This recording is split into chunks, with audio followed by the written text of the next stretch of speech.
Well, we're coming up, guys, to the part of the season that I do enjoy in terms of the football season. Not just in terms of the Premier League, but in terms of just across the board, all the English leagues. Because we are now getting very close to starting to see the confirmation of those that are going up, those that are staying down, those teams, we saw like Lincoln that are, somewhat clear of the rest of the pack. This is where they start getting their rewards and start getting their confirmation that they will be at another level and all that sort of thing. And so it gives us an opportunity, especially over the next few weeks, to sort of like do a bit of a deep dive into those teams that have succeeded and just how big or small their wins are.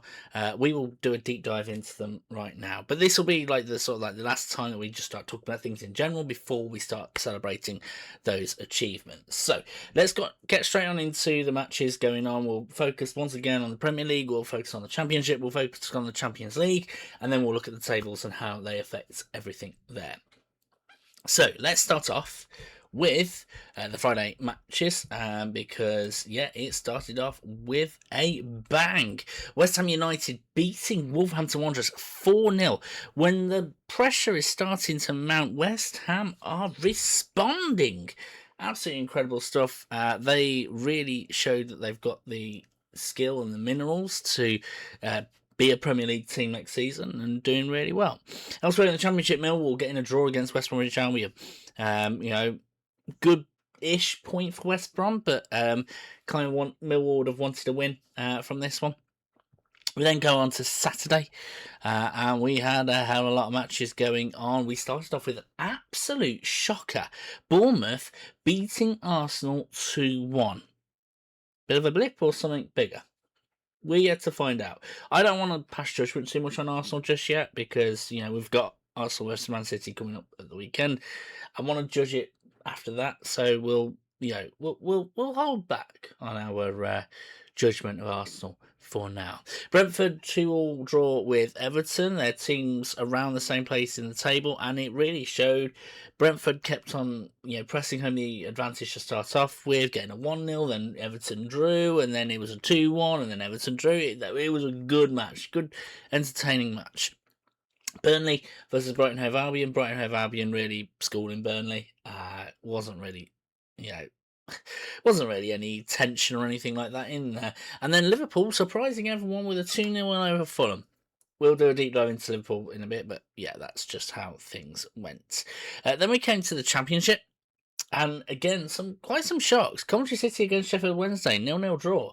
Coventry City, little stutter there. We wouldn't expect that to be the case. We were in this situation where everyone was beating Sheffield Wednesday, and Sheffield Wednesday have just drawn 2 games in a row. Not too bad. Ipswich Town beating their rivals in Norwich City. They're both in the east part of England. Really good stuff for Ipswich Town. Congratulations to them. QPR Bristol City, bit boring. There was just a 0-0 draw. Charlton Athletic vs Preston North End, 2-1 win for Preston. Bit annoying for Charlton, they're trying to stay up, but for Preston, expected win. Swansea City beating Leicester City, kind of expected. I don't know what's going on with Leicester City. Middlesbrough versus Portsmouth, Portsmouth getting a win. Impressive for Portsmouth, very disappointed for Middlesbrough considering where they are in the table. Oxford United boosting their survival hopes against Watford. Sheffield United beating Hull City, that was a bit of a shock. Southampton beating Derby County. Southampton keeping their run going, really good on them. And Stoke City 1-1 draw with Blackburn Rovers. So then we came on into Sunday. And, Crystal Palace beat Newcastle United. Nottingham Forest drew with Aston Villa, and Tottenham Hotspur lost against Sunderland.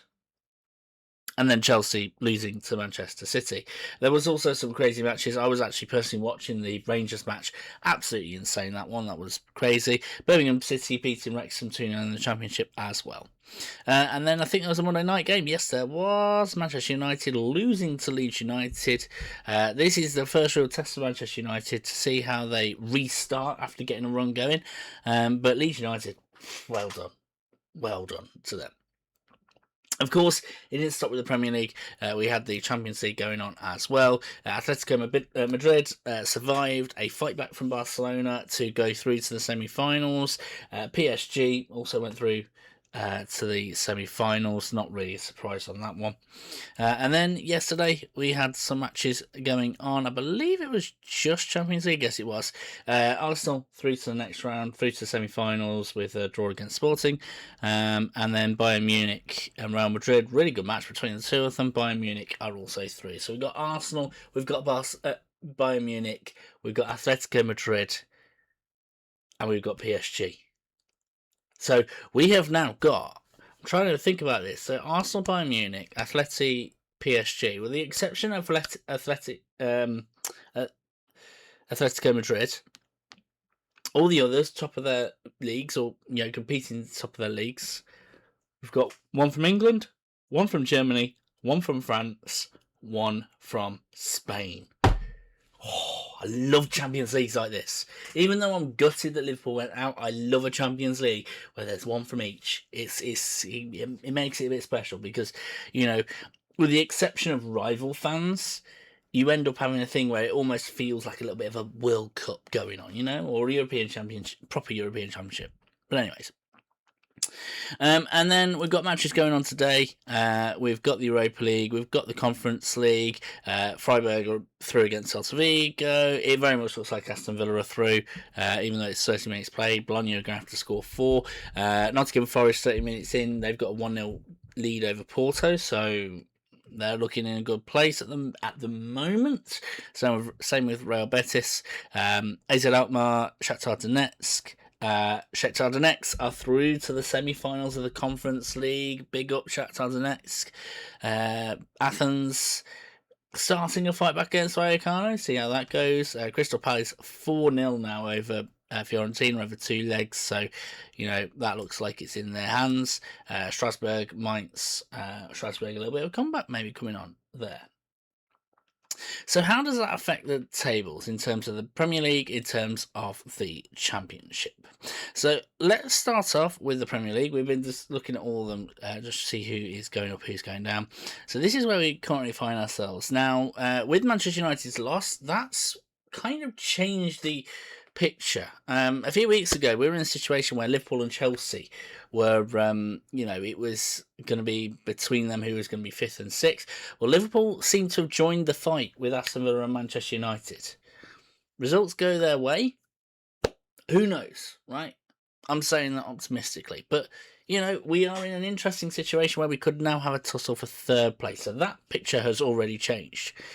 What also has changed is the picture between Chelsea and below. Because if we were to take, let's say, 3 points from 6th place, we're now down to Bournemouth.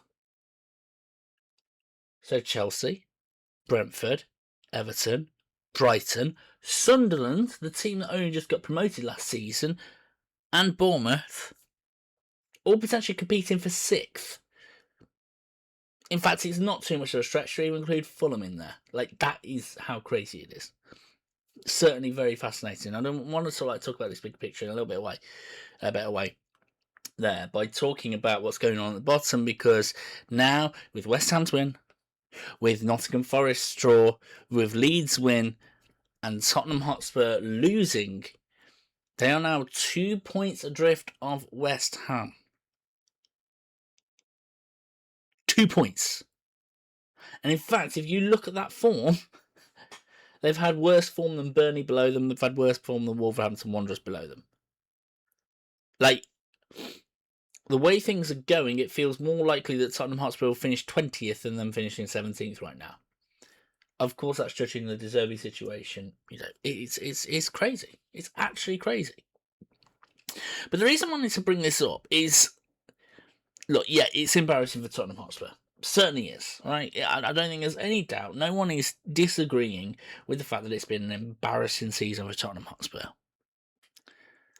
But I think part of the reason why it's been such an embarrassing season is I think this is the strongest Premier League we have had for years. We had a situation, I can only ever remember this happening twice before. One of them being when Crystal Palace first went up. I think it was Crystal Palace, Cardiff, and Burnley that all went up, and it was only Cardiff that went down. And also the other one I remember was Blackpool going up as well, and them shaking things up. But here's the thing: every top 6 team has had a drastically embarrassing season where they have finished in the bottom 10. All of them in the past 15 years, if that. Last season, Manchester United was 16th, right? I saw a little compilation of Arsenal fan reactions at the time when they finished 15th. Chelsea once finished 15th. Liverpool, I remember a time under Brendan Rodgers where we were so poor. We were in the relegation zone in the first 10 matches. I think that was 2015, I think it was. Who else? Manchester City, they had their fair share of difficulties over, probably before then, And am I missing anyone? Not particularly. Everton, actually, think about it. Everton. Let's not ignore Everton in this, right? Everton are doing a revival, but for a long time they were also in these doldrums, in the 16th to 17th category. They were struggling. And I think there could have been a chance that any one of those teams could have been relegated if they had had their blip, their problematic season at the time that this season was happening. Because, honestly speaking, the 2 teams out of the whole Premier League that have underperformed has been Liverpool and Tottenham Hotspur. No one else has really underperformed. Now, Wolverhampton Wanderers are bottom, of course, but they have performed well in 2026. They just had an absolutely torrid first 10-15 games. Burnley, you could potentially argue that they've been acting like a championship team for quite some time. But West Ham deserve to survive. Nottingham Forest deserve to survive. Leeds United deserve to survive. And if we actually think about it, you might actually look at the Premier League and start going, wait, are they as low as that? And I'm not thinking about Tottenham Hotspur here. I'm thinking about Newcastle. Newcastle have not done too bad this season. And they're 14th. Bournemouth have been brilliant this season, and they're 11th. Right? This is such a strong season. Such a strong Premier League. Now, it can be true that this season is boring and as good as it is. But here's the thing, right?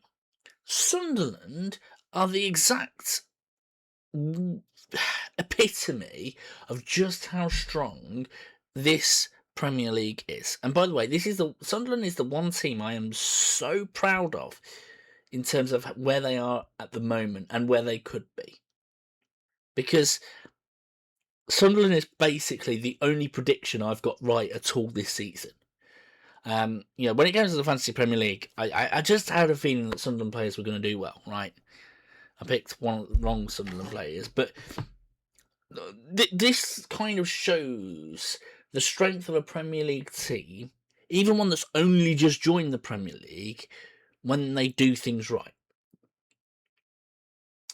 Sunderland signed a player called Reinildo, a player who was at Atletico Madrid as their starting left back. Now, Atletico Madrid, one of the strong teams in the Spanish league, they're one of their starting left backs, well, certainly competing for the starting place, left back now at Sunderland.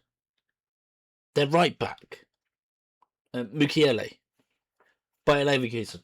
You know that Invincibles team? Yeah, Mukiele was part of that team as the right back. Granit Xhaka, Bayer Leverkusen. I refer to the same point as Mukiele. Brian Brobby. I remember him being this wonder kid at Ajax, the next big prospect for the Netherlands, giving a go at Sunderland. And I don't know what it is about this season, what it is in the air about this season that has made it so fiery. But I genuinely cannot. Like, I can sort of make an understanding of why Sunderland have done so well. Because Sunderland, it's not just been about survival, they've been wanting to better Newcastle for the entire time, right? Hence why they've won against Newcastle in both of their matches. So it's not just about survival for Sunderland. Like, sure, finishing 17th in the season would be fine, yeah? But finishing above Newcastle? Oh, that's another kettle of fish, right? Nottingham Forest have been able to rely on their European performances to give them a little bit of fire, get a little bit of nous, and they do have a good team, a great team. This trapdoor that Tottenham Hotspur have fallen through, or are falling through, let's not conclude it just yet, is a trapdoor that just wasn't open when all the other big six teams were near it in the past 10, 15, 20 years. It's so strong. So impressive.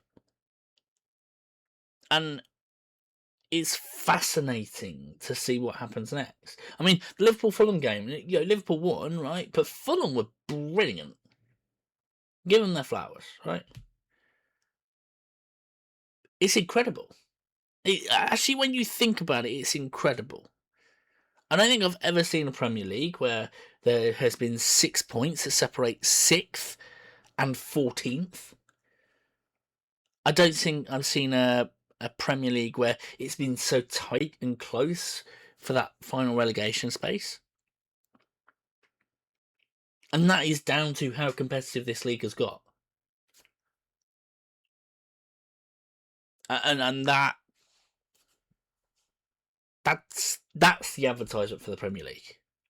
Forget who wins it. Forget about Arsenal winning it, or Man City winning it, or maybe Aston Villa you could throw in there of like them being in the Champions League. But the advertisement for the Premier League being as strong as it is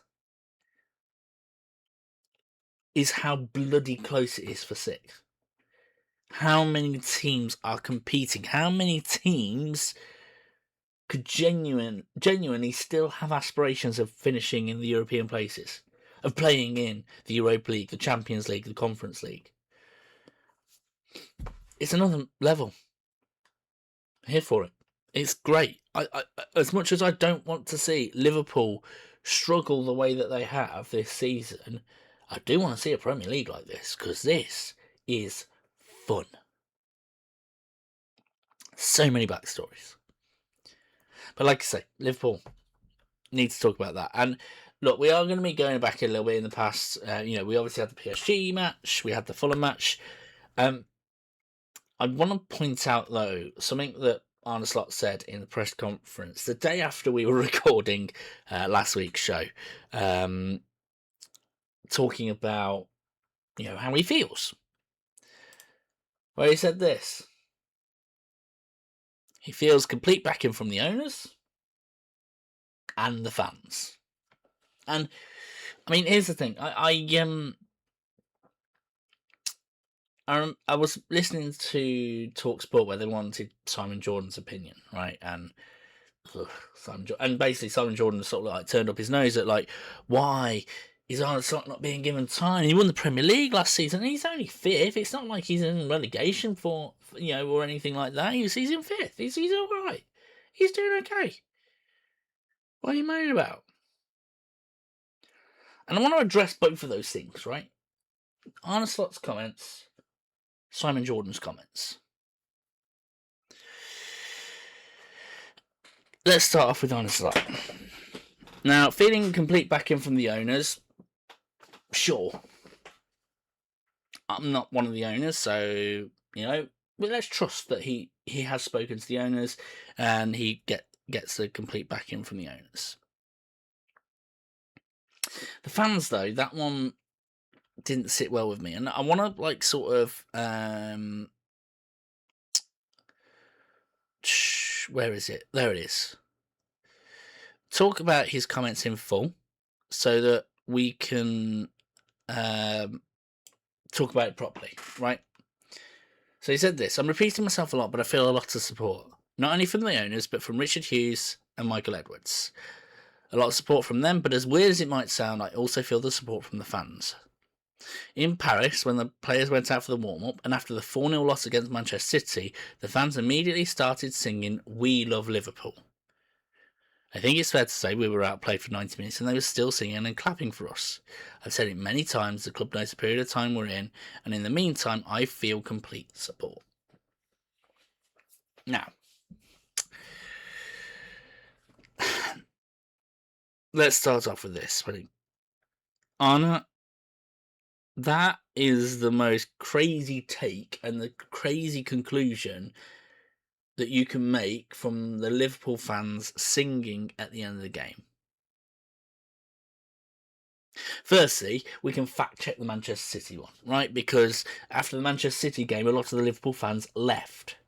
In fact, they left before full time, singing Xabi Alonso's name. So you're wrong on that front. But let's just say that the fans that were still in the stadium were singing and clapping "We Love Liverpool" and the same against the PSG game. That doesn't mean that we support you. That doesn't mean that we show support for Arne Slot. That shows that we have support for Liverpool. To have that sort of analysis of fans singing "We Love Liverpool" and thinking, oh, that means they love me. Are you mad? Are you seriously thinking that? Liverpool fans aren't normally the type of guys to boo, right? If you're getting booed by Liverpool fans, you have really messed up. Really messed up. But just because they aren't booing you, or there's still some of them there at the end of the game after a loss, doesn't necessarily mean that they support you still. In fact, do you want to know the biggest indication that you do not have the support of the fans? Why are they not singing? They are not singing your name. Last season, we were singing the song that Jurgen Klopp told us to sing, the Arne Slot la la la la la la, right? We're not singing that anymore. We're singing Diogo's name. Still singing "We Love Liverpool," still singing "When the Reds Go Marching In," still singing "You'll Never Walk Alone," because of course we do. Still singing Andy Robertson's name, still singing Mohamed Salah's name, because they have our support. We're not singing your name anymore. And that should tell you something. Even during the difficult moments under Jurgen Klopp, right? I still remember Liverpool fans singing "I'm so glad that Jurgen is a Red." Great song, by the way. Really great song. It's good fun to sing it at the Legends match, right? That shows support when we are singing your name. Liverpool as a city is all about singing. Singing is the way that support is shown. So if they're singing your name, yes, they support you. But they're not singing your name. So, honestly, I have no idea what's going on through your head, but you need to really realise that you need to put in a lot of work if you want to feel the support of the fans again. And to think you will still have it, that's deluded. Now, Simon Jordan's comments about why are we against Arne Slot? You know, first, fifth. Now, where I'm going to appreciate Simon Jordan's view and appreciate why Arne Slot might feel the backing from the owners is, from an owner's perspective, it's not too bad. Because here's the thing when it comes to owners. Unless they are fans of the club from the very start, they're interested in the results. They're interested in the end result, right? It sounds heartless to say this, and it sounds a bit spoilt to say this, given what FSG has given Liverpool, given myself in terms of memories over the past 10 years. But in terms of what's number one priority for them, which isn't a bad thing necessarily, but number one priority for them is, how's this going to affect our bank balance? And so all that matters to them, right, you need to be in the most expensive competition. The most prestigious competition, because that gives us the most money. So stay in the Premier League, that's a given, and get into the Champions League, that's a given, right? So in reality, in terms of these owners, finishing in the top 5, that's all that matters. Yeah, we can have a party at the end of it if you win it, but there's no real difference between 2nd, 3rd, 4th, and 5th. That's how they see it. And that's why I think that's how Simon Jordan sees it. As much as Simon Jordan is a fan, he's a business guy. That's the thing he focuses on the most. He focuses more on the boardroom. I do also think that he has a bit more bias towards the south and London than the north, but that's another matter altogether. But when it comes to the fans, it needs more than that. It needs more than just results. Well, here's the thing. A good portion of the fans, whether they are in the stadium, whether they're watching it on television, right? They have worked hard to get those funds. Like, TV subscriptions are expensive, and so are season ticket prices. Hence why we've had protests about the raise in ticket prices, right? But the whole idea of it is that thing of the work hard, play hard philosophy, right? A lot of those Liverpool fans have worked hard to get the money to get into the stadiums, and now they want to enjoy it. They want to enjoy that weekend. They want to see some fun. They want to see some fire. And this might seem a little bit spoiled, but when it comes to a bigger club, you want to see teams on the front foot and attacking and having fun and going for it, right? Or if they're not doing that, they better win, right? Ask an Arsenal fan if they would have liked these performances and Arsenal finishing second, right? As a Liverpool fan, if I was watching, if I was an Arsenal fan, I would be enjoying the Arsenal performances because they helped me finish first. But if they don't get me a trophy, then I'm not enjoying it, right? That's just facts, right? It's not anything bad against Arsenal. That's just how it is, right? And Liverpool fans have had neither this season. They haven't had challenging for any trophies, which is sort of fine. But we haven't had any fun either. And actually, worse than that, we've had glimpses of fun. This sort of here's what you could have won. I remember so many people pushing for Rio Ngamoa to make a start at the start of the season. We're only just seeing him in the past couple of weeks. Yes, he had the goal against Newcastle, but yeah, we're only just really seeing him now. He was the most dangerous player against Tottenham Hotspur. He was the most dangerous player against Fulham. In fact, when they took him off, that was when Fulham had their best opportunities. And it's more than just the glimpses of fun. It's that thing of going, the player that we see that's performing the best should be the one that stays the longest, right? Against Fulham, Rio Ngamoa was amazing. Incredible. I had to apologise a little bit to neighbours because of Rio Ngamoa, right? Salah was incredible. Gakpo, Guess who was the one that stayed on the pitch the longest? Cody Gakpo. Not Salah, who scored a goal. Not Rio Gamoa, who scored a goal.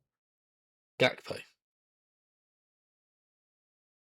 And as fans, to see what appears to be favouritism over meritocracy, that feels rubbish too. So, yeah, results might be okay. They might end up on a winning run, I don't know, right? But until Arne Slot understands what it truly means to be a Liverpool fan watching the game, or a Liverpudlian watching the game, because, by the way, that's pretty much how the season tickets go, where we want to enjoy our weekend and we want to see the best players on the pitch, you need to bloody do that. Give us fun. Give us flair. Give us something that helps us forget our rubbish weeks that we've had. You know? And the very fact Rio Gamoa was incredible against Fulham. They had to put 2 players on him because he was struggling. He was doing that well. And yet he didn't start against PSG. What? That's what grates to a Liverpool fan. Not necessarily the results, although they do come hand in hand, but it's kind of like you want the best of both worlds. You want it, you want it to be worth it to go to the match, you know?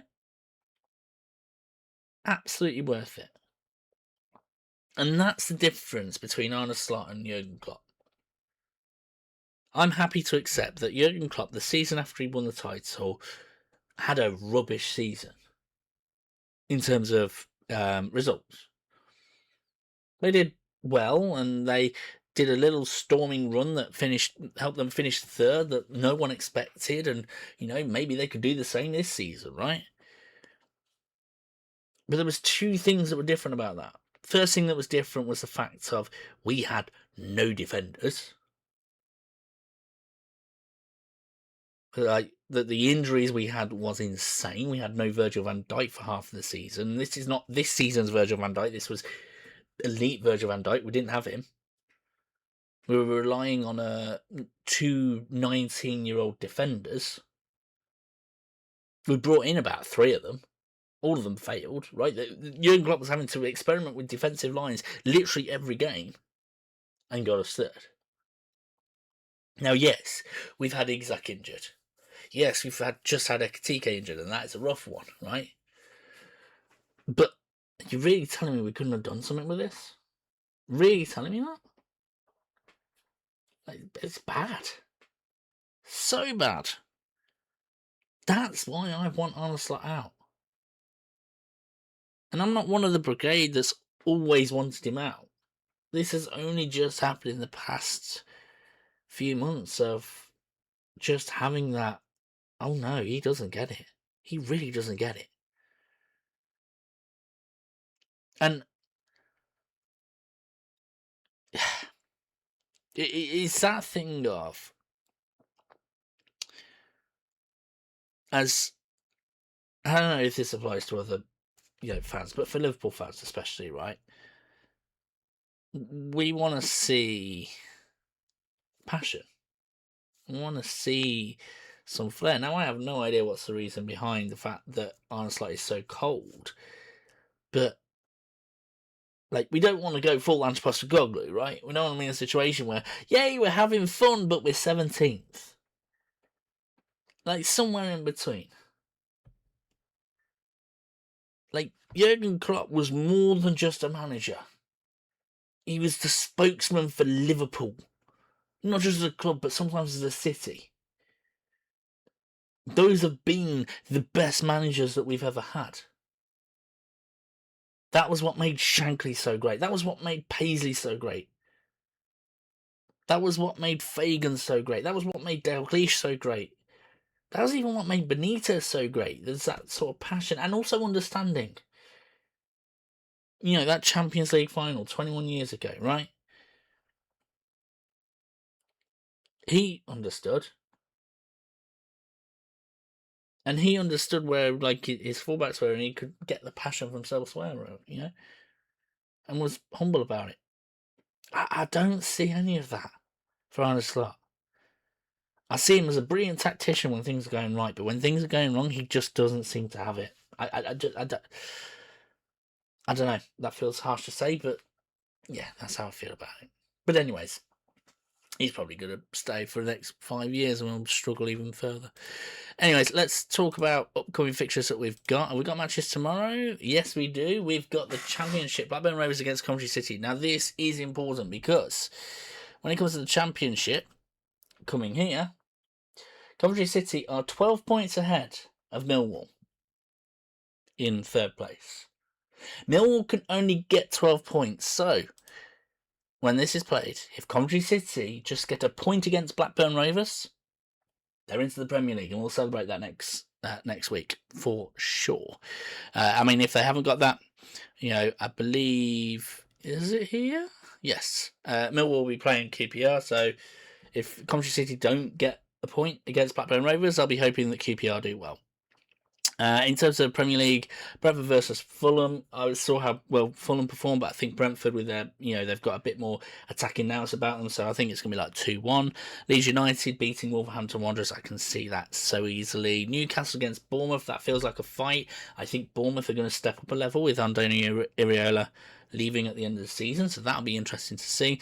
Tottenham Hotspur against Brighton Hove Albion. Tottenham need to win this, and I don't think they will. That's just how it is. Maybe a draw. Chelsea versus Manchester United. Manchester United, chances of come back, but Chelsea have been on a rubbish streak as well. So, yeah, interesting. I think I'd like to think it's a draw, but I think Manchester United will get the win. In terms of the Championship, here are the ones to look out for. Portsmouth versus Leicester City, which is a survival clash of the ages to see who can stay up. Obviously, we spoke about Millwall QPR. Oxford United against Derby County, which is just there. You see how they do in that. West Brom are another one. Basically, pretty much every team has still got a chance of something. So, yeah, all of it. Fascinating stuff. I believe in terms of other leagues as well that's going on, so I need to touch on this as well. I believe so. I mean, we're up 9 points, 15 points. I think basically a win will pretty much guarantee Cardiff City will be into the Championship, which will be good for them. In terms of League 2, we already... Bromley are literally playing right now to try and get themselves into League 1, the third tier, which will be great for them. And I think basically... So it's 9 points that Notts County can get. So if Bromley get a win, they will be through to the third tier, which would be good for them. I mean, in terms of the other way round, nothing has been decided at the bottom of League 2. In terms of League 1, we did have some deciding factors. Rotherham United, Northampton Town, sadly, are going to be in the fourth tier. Port Vale are very close to it. They do have 5 matches to play, so they can get 53 points, but that feels like a stretch on that. Elsewhere it's a bit more tightly packed and a bit more competitive on that front. So yeah, in terms of the Championship, it is very tight, right? Leicester City could still finish with 56 points. So nothing at all has been decided there. In terms of the Premier League, similar sort of thing, 6 matches to play, so 18 points. Wolverhampton Wanderers are getting close to the mathematical. They are going to be relegated, and same with Burnley, but still not quite yet. So Wolverhampton Wanderers could still finish on 35 points. Could still finish 16th. It is like a 0.01% chance, but yeah, that is how it is. So really, really interesting there. In terms of the Sunday fixtures when it comes to the Premier League, we've got Aston Villa versus Sunderland. It'll be interesting to see which one keeps their momentum up. The Merseyside derby, Everton versus Liverpool. I am actually really worried about this one. I actually think this will be a draw. Nottingham Forest versus Burnley. Feels like it's going to be a done deal for Nottingham Forest. And Manchester City versus Arsenal. Huge game. this one will basically be able to tell us how we're looking in terms of the rest of the Premier League season. Will it be a focus more on Manchester City? Will it be a focus more on Arsenal? And then Monday night, Crystal Palace versus West Ham United. Crystal Palace still have hopes of getting into Europe. West Ham United want to get that distance between them and the relegation zone. And then going forward, and then we do have Brighton Hove Albion versus Chelsea, because we actually do have double game weeks, and I believe even on Wednesday, there's Bournemouth versus Leeds, there's Burnley versus Manchester City, and that is going to be a lot to come up to when we get to next week. So a lot to look forward to, a lot to be excited about. Really going to be interesting to see how this Premier League table looks by the end of it. So best of luck, everyone. I hope your teams do well. And until next time, like, subscribe, take care.